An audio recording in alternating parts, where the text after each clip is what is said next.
Hey, Scott. Happy Hey, Robin. Tuesday. Happy summer. Yeah, happy summer indeed. How are you, my friend? Oh, doing great. Just surviving this the summer heat, I think, already. I'm kind of saying like, oh, how many more months of this? And it's going to be a long summer. How are you Yeah.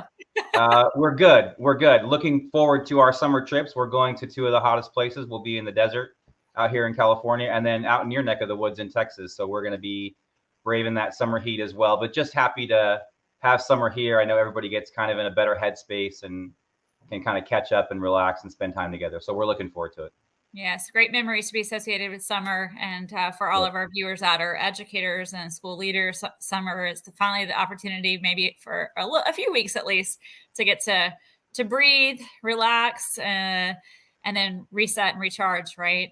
We know that educators, although they have some time off during the summer, it's not the time off that everybody thinks it exists out there. It's not. The whole Yep. you've got 3 months of summer off is not true, and Yeah. so many educators are spending their summers getting ready for the next year and Yeah. what new curriculum are they teaching or what professional learning opportunities they're going to go through to prepare. And yeah, so there's a lot that goes on in the summer, and we want to just make sure that that's acknowledged and recognized.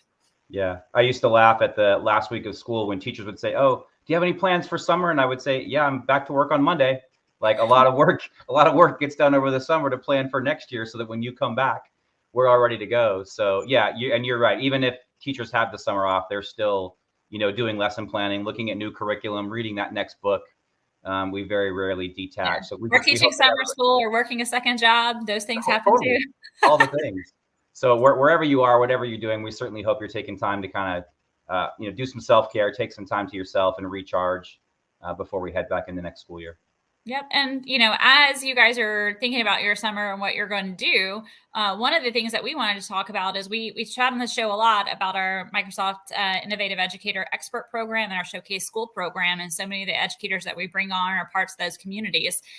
This is our time in the summer where we open up that process and a nomination period where educators can, raise their hand and say, I want to be part of this amazing community and group, or my school wants to be part of this community. So I'm really looking forward to bringing on our guest tonight and talking all things MIE expert and Showcase School community.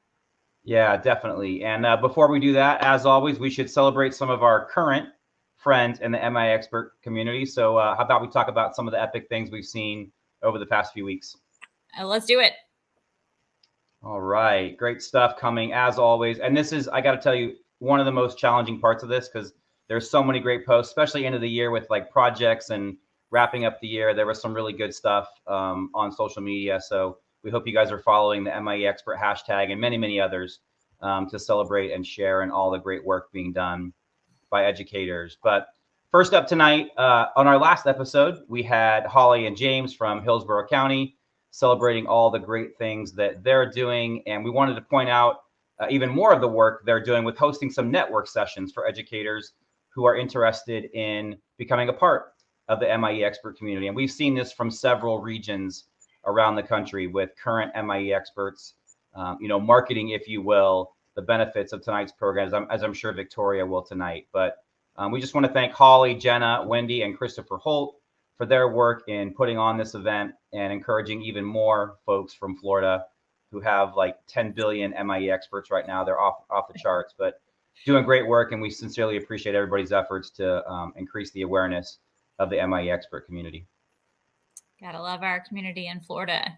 No doubt. Also, yeah. Also, we love our community in Georgia. So we Yep. wanted to recognize, these programs are amazing networking programs for educators and school leaders, but this doesn't have to stop at that level. This trickles all the way down into the classroom. And so we wanted to call out Boston Elementary from Cherokee County Schools in Georgia for some work that they're doing. They created a program to get all of their students Microsoft certified in a project they're calling Microsoft Kids Certification. So they were able to develop some age appropriate curriculum courses for K-5 students and 6-12 students.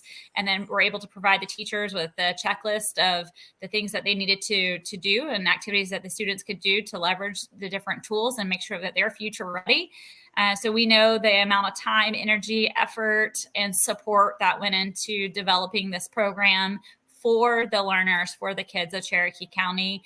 So we just wanted to say thank you guys so much for your amazing leadership here, and we love seeing these smiling faces of your children. Yep. What a cool project. Love seeing students get involved, increasing student agency and autonomy, all that kind of stuff. Really, really cool project there. And lastly, this week, two of our friends from here in California, close to me, my good buddy, Andrew Fitzgerald, helping out. And this, I think, speaks to the power of many things, but one in particular, powerful component of the MIE expert and showcase school community.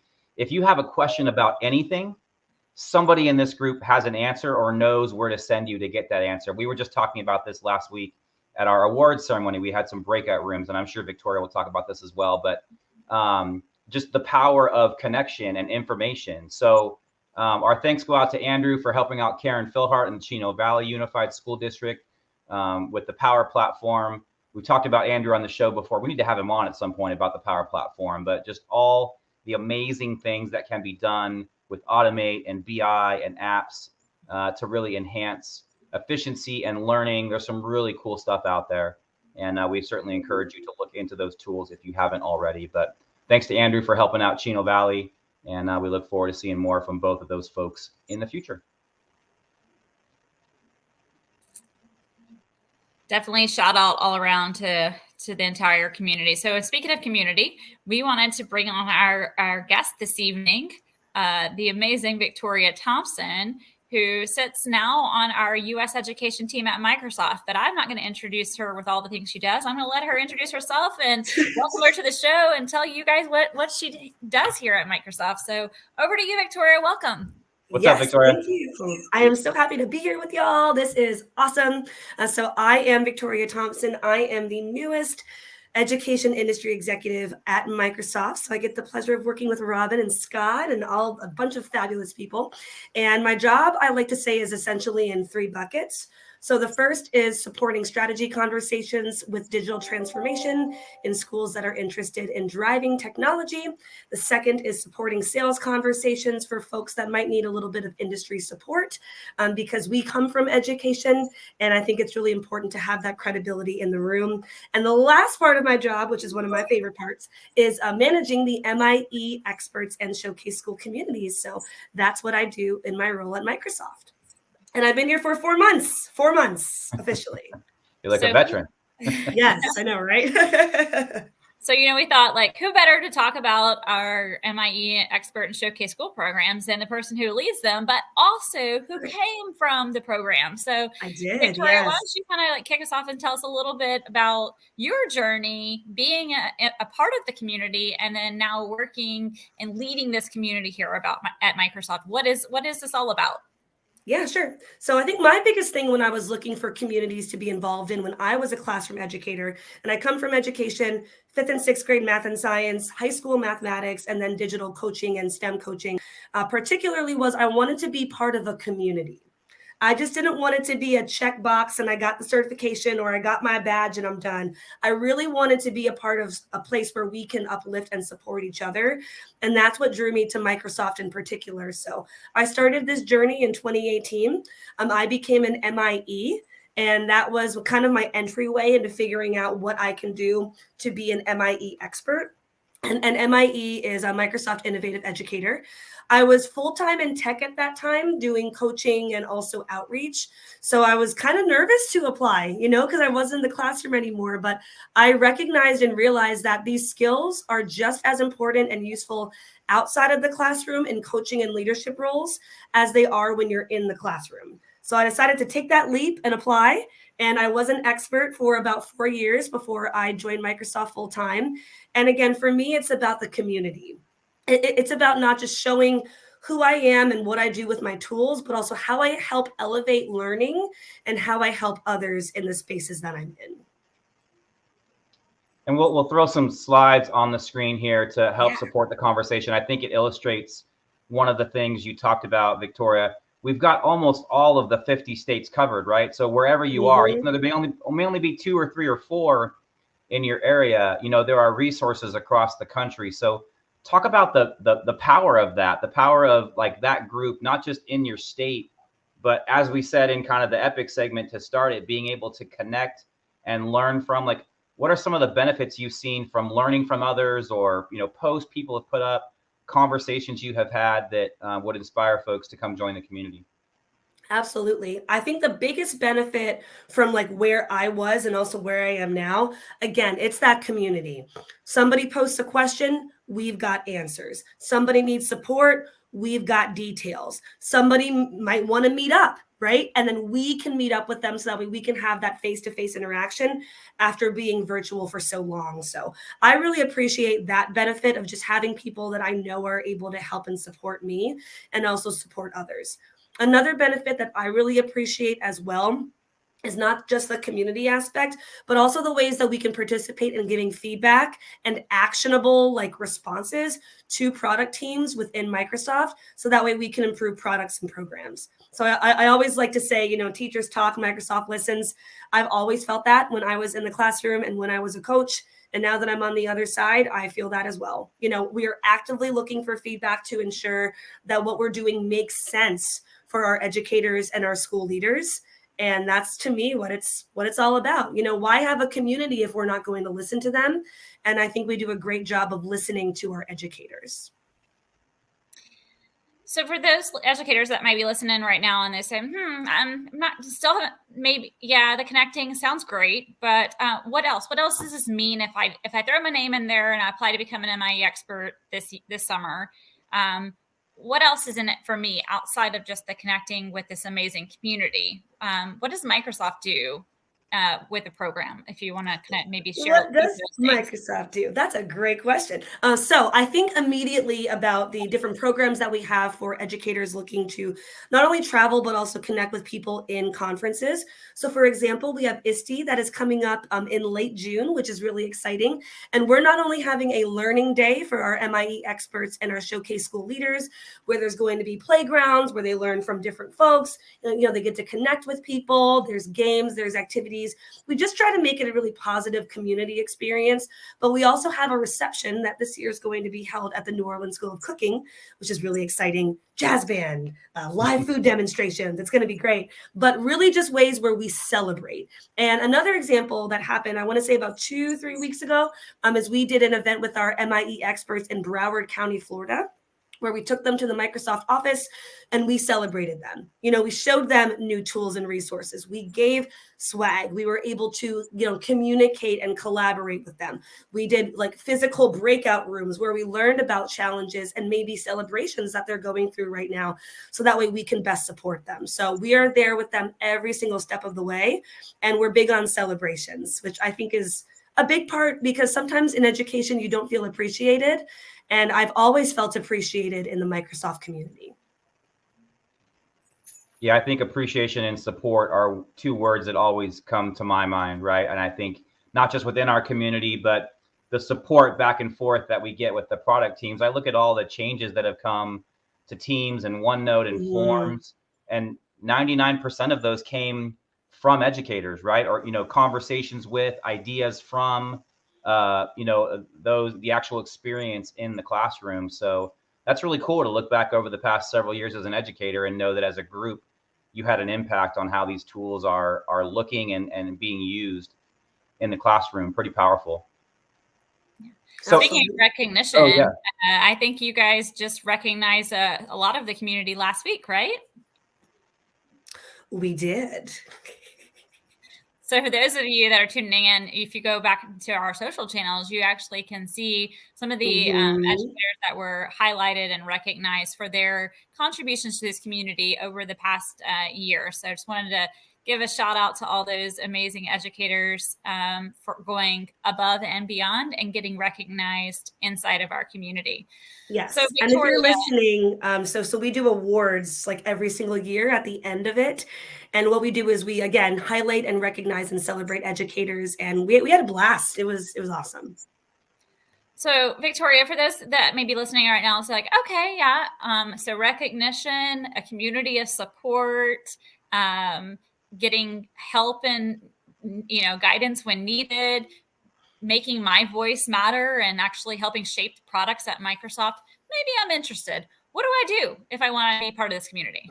Well, Robin, that's a great question. Here's what you do. So First of all, I want to highly recommend everybody checking out this programming. I'm not lying when I say that this was probably the most transformative program that I was a part of when I was in the classroom and when I was a coach. I mean, it's not just the support, it's the recognition, it's the feedback, and it's the opportunity to be a part of a space where we communicate and uplift each other. So if you want to become a Microsoft Innovative Educator Expert, we've got 3 steps. The first step is that you're going to be joining the Microsoft Learn Educator Center. If you're listening and if you're a part of the community already, it was the Microsoft Educator Center. We have transitioned to Learn. It's very similar, so just make sure that you join it and complete your profile. And what you're going to do is download your transcript of the asynchronous courses or synchronous courses that you've taken and just put it in a location that is easily accessible. I used to do mine in OneDrive, but there's a lot of different ways you can download and share. The second is that please ensure that you've passed 2 hours of courses on the Microsoft Learn Educator Center or the Microsoft Educator Community, and that you've earned your certified MIE, which is Microsoft Innovative Educator. I want to stress that you must become a certified MIE to become or stay an MIE expert. MIE is the first step. Expert is going to be kind of that next echelon of where you can be. And then prepare for the self-nomination, excuse me, which means that you are beginning to collect that evidence and prepare those responses for the nomination questions. If you are renewing, meaning that you're already an MIE expert, then you just have 6 long form questions. If you are new, your questions are going to be different. So if you're helping people out just based off of if they want to apply, just know that the questions might be different. Awesome. And we know the power of the MIE expert community really lies in individuals or small pockets of teachers, right? Maybe 3 or 4 at a school or in a district, but there's kind of some bigger picture impact that we can get from some of these programs, which would be from the Showcase School and Incubator School. So we definitely want to mention that group as well. I know I was fortunate to be a Showcase School leader for 9 years and loved every part of it, driving, a full implementation and transformation of a school. But how is that different? We try and put ourselves in the minds of teachers who might want to be a part of this program. If they think maybe their school or their district is on board, what are questions that are going through their head, Victoria? What are they thinking about, and why would they want to look to move their school towards being a Showcase school? Yeah, so I actually met with a couple Showcase school leaders and Incubator school leaders, and Incubator is kind of like the precursor to Showcase school. And the overwhelming thread that I kind of resonated with when they were talking was that they want to not only inspire and empower, but also support. And that's what kind of hooked them with becoming a Showcase school with Microsoft. It's the support that's available. It's the framework that allows for them to craft their digital transformation. And then it also gives them the opportunity to really drive digital transformation in that space. So if you're a Showcase school, what that essentially means is that you're taking your digital transformation and you're up-leveling it. So there's a certain percentage of your staff that are MIEs, certain percentage that are trainers, certain percentage that are experts, and there is and can be overlap there. But essentially, you're using Microsoft products and tools to, again, just elevate that learning and show students what's possible.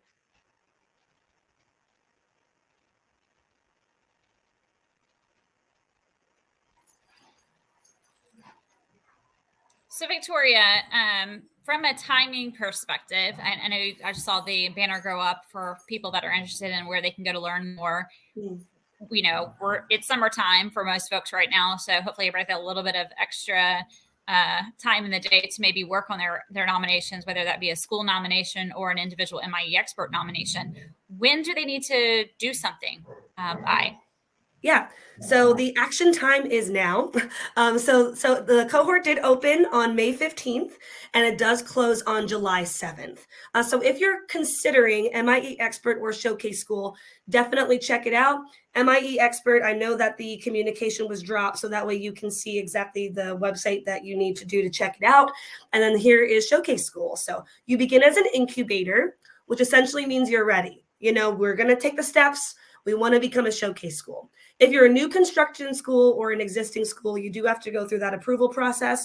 But essentially what happens is that you create your plan to become a Showcase school using the transformation guide. And what I love about showcase schools is that no two are alike. You know, they're all different, and they're all based on what they want their digital transformation goals to be. Once you meet that criteria, once that's done, you apply to the showcase school program and show what I refer to as like your artifact. You know, maybe it's a video, maybe it's a sway. It's something that shows your pathway to digital transformation during that time. And then you are accepted and you become one of our lovely showcase schools that we have here in the Microsoft universe. Awesome. So the window is between now and July 7th. Everybody needs to get their applications in. And then if they apply, when should they hear either congratulations, you're accepted, or, you know, maybe there's some additional improvements or work need to be done and you don't get in this year, you have to try again. So when they hear that communication, whether they're in or not? Yeah, all of that happens in mid-August. So there is a bit like a month gap. So that way we review, we look at the applications, we do all the fun stuff on our end. And then around mid-August is when it gets released. Excellent. And I wanted to highlight one other thing in particular that you said, Victoria, which I think is really powerful. Even though all of the showcase schools and incubator schools are using Microsoft tools, they're probably looking at the education transformation framework, among other things, but they really are different, right? There's no one path. So we don't want schools to think, oh, we don't, you know, we're not at the level of, you know, school A down the street who's a showcase school. You know, everybody has their own journey. And I think how you share that journey is really important, right? Absolutely. Absolutely. And that's the beauty of it. You know, it's not cookie cutter. We find ways to make sure that you are getting what you need and that we're able to support. And these are all of our wonderful incubator schools currently. So in the great state of Washington, where I'm located, we've got 2, but you can see Florida's eating everybody's lunch right now when it comes to incubator schools. They are crushing it, doing great work. And we want to say to all of the links that we've talked about, to MIE Expert, to the EDU nomination, the Education Transformation Framework, all of those links will be in our Wakelet resources, of course, that we'll share on social. So if you missed anything from the slides or what we said, everything will be in the Wakelet for you to reference, as well as on social media. Great. Well, Victoria, thank you so much for sharing all of this fabulous information and giving it to teachers just in time when they can use it. And Bailey's going to join me here too. Before we let you go, are you down for a few lightning round questions? Oh, we've got Ren too as a guest. He's been on my lap this whole time and he's been so good, but I think he heard the dogs and was like, friends. So, all right, down you go. Yes, I'm ready for lightning round. All right. Well, I'll kick you off over here. Okay. How about what is your favorite holiday tradition? Ooh, so there's 2. I love decorating the house for various holidays, but because we live in the Pacific Northwest now, we've been really strategic about like when we take time off and also when we vacation, because it's so cold and rainy up here. So one of our favorite traditions is we'll typically go to Disney World or Disneyland during Thanksgiving or Christmas just to give ourselves a break from the rain. Okay. How about next question? What is a series that you are currently binging, or maybe a book you're reading? So I just finished that Theranos docuseries on Hulu. Still not sure how I feel about it, because I feel like the evidence was right there the whole time and everybody was just like, yeah, sure, it's this company. So I would say that's really good. And then right now I'm actually binging Wife Swap, like old school Wife Swap from like the early 2000s, because it's such a bananas show. It is. Okay. Agreed. I think I might know the answer to the next one, but I'll ask it anyway. If you could be anywhere in the world right now, where would you want to be? Walt Disney World. Yep. I think we both knew the answer to that question, Robin. Yes. Right. I mean, and for those of you that are joining, if you can see behind Victoria, her entire wall is covered with Disney parks. So yes, this is the happiest office on earth, is what I like to call it. There you go. All right. So speaking of that, a couple more, and we will get you out of here. Piggybacking on the Disney idea, since I'm a big Disney fan as well. If you could be any Disney character for the rest of your life, who would you choose? Ooh, so it's a tie between Donald Duck and then Flora. Well, I kind of lump them all into one, Flora, Fauna, and Merryweather. who are the fairies from Sleeping Beauty. And I lean towards Flora, Fauna, and Merryweather because they have powers, whereas Donald Duck just is, he's just a duck. I love Donald, and he's so cute, but I do like the fairies from Sleeping Beauty. Donald has the power of humor. I think that's about it. He power does, of silliness, yes. which is great. Any hobbies or new skills or things that you picked up over the last couple of years during virtual hybrid work, quarantine, that sort of thing? Yeah, so I cross stitch, and actually I'm about to start a new one. I'm not exactly sure what it's going to be yet, but I am really excited. And that's something I picked up in about 2020 that I just kind of continued to go with. And sometimes, when I'm in meetings with like 100 people and we all have our cameras off, I'm listening, but I'm actively stitching just to kind of keep myself mobile. And then I've always been really interested in playing the harp. I know how to play the trumpet and the piano, but over the last 2 years, I'm thinking I might need to get a little bit more serious about it. So I'm actively looking into like getting to play the harp and what those lessons might look like. And then I've also picked up ice skating as well, because I'm so bad at it. You Want Comedy put me on the ice. So I was like, I want to make sure that I can ice skate. So I'm working on that too. Yeah, I don't do ice skating. It frightens me too much. It's so hard. But I'm pretty coordinated. Like I feel like a pretty athletic person, but on skates, I'm a mess. I'm with you. Mm-hmm. All right. Lastly, who inspires you most in your life right now? Ooh, that's a good question. My dad. I really appreciate the wisdom that he brings, and then also just kind of like the way that he approaches situations. He's been a director for longer than I've been alive, and he's only had 4 employees leave him, and all 4 retired. So he's essentially had the same team for more than 3 decades. And I think that just speaks to not only his leadership, but also the way that he communicates with folks. And I find that really inspiring. And he texts me advice every day. So I always just try to embody that in all the work that I do. What a great Father's Day gift coming up around the corner. I know, right? Yeah. Live. He's going to get another gift too. But yeah, he's going to listen to this because he listens to all my stuff. And he's going to be like, you talked about me. Thank you. Well, I will affirm that she talks about you a lot, Dad. Yeah. No doubt. Well, thank you so much for joining us tonight, Victoria, and sharing all the amazing things and the work that you're leading with our MIE Expert and Showcase School program. Hopefully, we'll see some fresh new faces in the community this summer and kick off another fabulous school year with our family of experts and Showcase School leaders. Yes, I'm so excited. Y'all apply, check it out. See what you can do, get that MIE. And if you're interested in Showcase School, see, look, even Ren's excited. He perked up. If you're interested in Showcase School, again, we have a big, robust support system.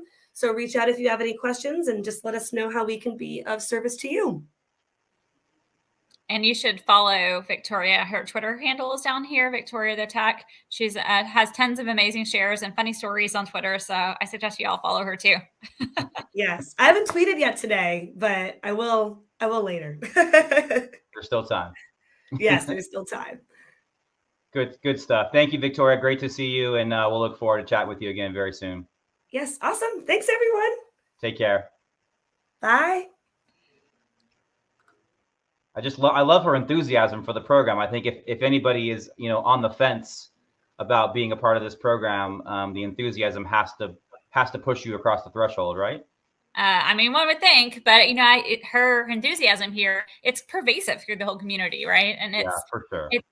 Again, kind of goes back to like why to be part of this. It's really about the people. It's not about Microsoft or what Microsoft can, necessarily do or have as benefits being part of the program. Those are nice to have, but it's all about the people. So we truly do look at our MIE community and our Showcase School community as our family here at Microsoft EDU.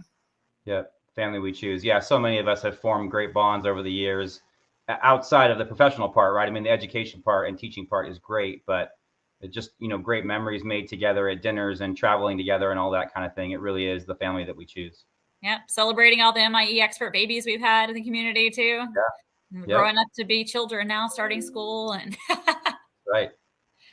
How long is it going to be before we have the first MIE expert baby whose parents were MIE experts? We're probably a ways away from that, but that will be like a milestone for the program down the road. We could have a father-daughter pair We with do. the McBains. The McBains, yep. But it wasn't from infancy. But right. we definitely have had some births in here. So it's probably gonna be another 10, 15 years before we'll see some of that happen. But excited to see it happen. Sure. Absolutely. Well, just a few more things to highlight, Robin, on the way out. The first being the Teams EDU chat is coming up here in just a couple weeks on the 21st. So we hope you will join for that. Those are always lively conversations, information and tweets coming at you right and left. But this one on game-based learning is going to be fantastic. Robin, I'm sure you've seen the panel, just some awesome educators who are really at the forefront of implementing game-based learning in schools. So this should be a really, really good conversation to kind of get us into the summer mode. Yeah, absolutely. As always, you can catch all of our resources. As we mentioned in our Wakelet, we have everything in there from all the episodes this season. And of course, tonight with so many links to MIE Expert, Showcase School, all that kind of stuff, that will all be in the Wakelet as well. So please check that out. And Robin, we have some fun times coming up later this month, don't we, down in New Orleans? Yes, absolutely. And Victoria kind of gave a little preview into that. So lots of things going on at ISTE. Scott and I will be there live. Victoria will be there with us as well. And so we're just looking forward to being face-to-face with our educator friends again in New Orleans, ready to give hugs in real life finally. So excited to be doing some live from ISTE airs while we're there as well. So be looking out that week when Scott and I will kind of pop on and do some segments live from ISTE. And then we're just really excited to welcome our entire community on the Sunday prior to ISTE for a day of learning, like Victoria said, followed by a what's surely going to be an amazing reception that's being planned by Victoria and Jen right now. So really looking forward to all things community while we're in New Orleans for ISTE this year. Yep. Cannot get here fast enough, in my opinion. And all the good food. Yeah, of course. Of course. And as always, you can always check out this episode. You may be watching on demand right now, and all our past episodes from the first 2 seasons on our YouTube channel. So please feel free to head there. Stay in touch, and we look forward to seeing you all in a couple weeks live from New Orleans.